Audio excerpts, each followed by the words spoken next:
Hi hello friends, எல்லாருக்கும் வணக்கம். நான் வந்து வெஜிடபிள் ஸ்நாக் தான் செய்ய போகிறேன்.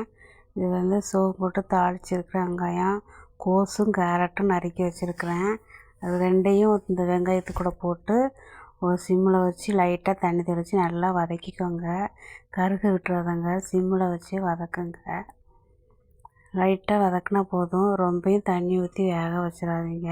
அப்புறம் இதுக்கு மசாலா வந்து மிளகாத்தூளும் மிளகுத்தூளும் தான், வேறு எந்த மசாலாவுமே சேர்க்கக்கூடாது. இந்த 2 மசாலாவுமே போதும். 3 முட்டை நல்லா கலக்கி வச்சுக்கோங்க.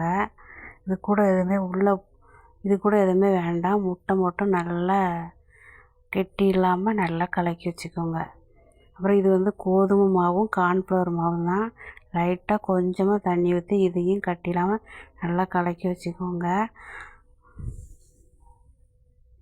இது கூட உப்பெல்லாம் போடாதீங்க.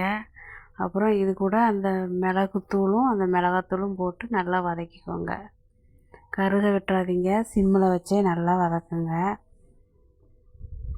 நல்லா வதக்கிட்டு அப்புறம் நல்லா ஆற வச்சுருங்க. ஆற வச்சுட்டு இந்த மாவு கூட போட்டு நல்லா கலக்குங்க. கலக்கிட்டு அப்புறம்